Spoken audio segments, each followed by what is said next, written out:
Hey guys, DarkLotus back with Kewlstore for the second day of our dual comm, dual video play from the SC tournament from the 14th. Think so, yeah. And I guess just we'll continue kind of where we left off yesterday, talking about the difference of pubs and competitive. And I mean, yesterday it seemed like I was talking about.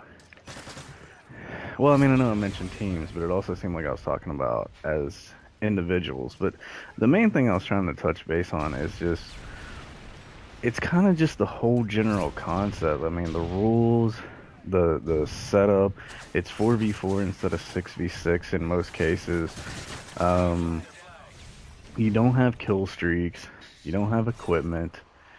You can only use certain attachments for your guns. The new thing in Modern Warfare 3, of course, is proficiencies. There's the only proficiency that are really banned is dual attachments. But I mean, you've got a lot of different aspects to it now in Modern Warfare 3. But I mean, there's just a big difference. Not only it's so much in the skill level so much, or not so much in the skill level, but just in the general concept of the difference between pubs and competitive. Right. Like I think I was talking about yesterday, is that with pubs, it's more about kind of being like a self-centered. Like you're more worried about how well you're doing in the game rather than how your team's winning or how your overall performance is. And like you said, a lot of things are banned. With that, I mean, you ban a lot of the things that most players and most even pub players, see as like BS kills. Like, you got a claymore sitting around a corner. You don't have to worry about that in competitive play. And so it's more based on each player's individual gun skill and each player's communication with their teammates rather than, you get a random lucky grenade or whatever else. Well, I mean, you get lucky grenades, but Or a random overpowered kill streak. Exactly. Like, I mean, I don't. The kill streaks in this game, I couldn't tell you. I haven't played enough pubs to know which ones really make a significance difference. I know obviously air support, and you can always say carry a striker, or not striker, but a stinger or something to shoot air support down, but then that's a waste of a secondary. And as far as I'm concerned, I'd rather have my pistol. I mean, obviously it's not the same thing, but if I have to play pubs, I would prefer to play pubs in the same manner I would play a competitive game in, because I'm only hurting myself. I mean, I know that might sound like a harsh thing to say, but I'm only hurting myself by not playing by the style I plan to compete in. Exactly. Now, for someone not interested in playing competitive, pubs are fine. I'm not saying there's anything wrong with pubs. If that's what you want to do, that's what you do. That's perfectly okay. But for someone who is a competitive player, who is interested in competitive play, pubs are your downfall. Right, and the biggest thing is like, I mean, with pubs, it's a video game. If you want to just play the game and have fun, I mean, who can say anything against you? Because it is just a video game. But sometimes people just want to take that to the next level and play it on more of a serious aspect. And I mean, that's, I guess you can't really say anything against that either. It's just, how you want to play the game. All right, I would say my biggest dispute, or my my biggest reason I really kind of wanted to bring this up is just, you do have these public players who think they're on that because they do well in pubs, they think that automatically they're going to be good in a competitive setting, and it's far from true. It's just, it doesn't transition. It's just like I know it's completely off basis, but it's just like I've always said, and I still stand by my word, that a core player can play hardcore, but a hardcore player is going to have trouble playing core. Right, and with that, like, what you're trying to say, I think, is that like because you do good in a pub game doesn't mean you're gonna have a lot of easy time in a competitive setting, and that's true. And the thing about it that I think people see is that the reason, I mean, we would probably, if we played, we had our team that we used to have, me, you, Frenchie, and Invis, if we could probably lose to a public team of pubs. We play pubs all day, who in a public setting, like, if we played a CTF game with like claymores and kill streaks and everything else enabled, there's a chance that we could lose to that situation. But that doesn't necessarily mean that that team was better than us. It just means that they might have got a lucky kill streak, or someone got camped in the corner and got a Harrier or whatever. I don't even know what the kill streaks are in this game, but they got an airstrike and killed all of us as we were pulling the flag. Don't even get me started on that. You don't even need to get kills to get Yeah, a in kill this streak in game, this there's game. the support kill streak. I don't know what even all there's on there, but I mean, I know there's an EMP, so I mean, if you can get an EMP and disable our kill streaks the whole game because you got 18 lucky kills, I don't really see where the skill in that is, personally. Well, and then the other one is, I know they have a UAV counter, UAV, advanced UAV, and SAM turret. Because I'm not gonna lie, I have used those. Right. But if you have someone who's just constantly putting those up, if we were to try to use any kind of lethal kill streaks to counter their kill streaks, it's never gonna work.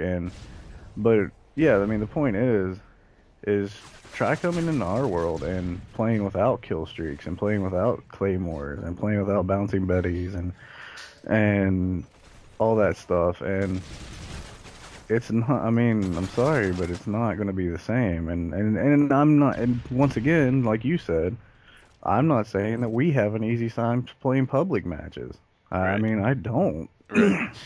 But on that matter, though, a lot of people think that what we're saying can apply to public games, as far as since you play that, it doesn't mean that just because you go into competitive world and do bad, it's not the same scenario at all. Because if you play on our world, you realize that we're actually winning because we have skill, not because of something random. But when we go to your world, it's a totally different scenario. We could get lucky and beat you, but that doesn't mean that it's any different. It's like, Or we could beat them with skill. yeah, exactly.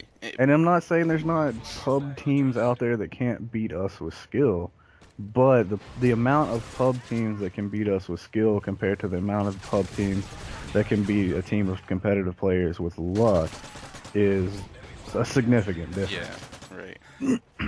And I think that leads into another thing we wanted to talk about, is like the advantage of having a competitive lobby on Black Ops versus not having one now. Is we don't really even play pubs. We haven't. I mean, we play them because we don't have enough people on to do anything competitive. But we really don't like pubs in MW3 because we have to play with those rules, and it's just not fun for us because it's not what we're used to doing, and we don't see the skill behind it.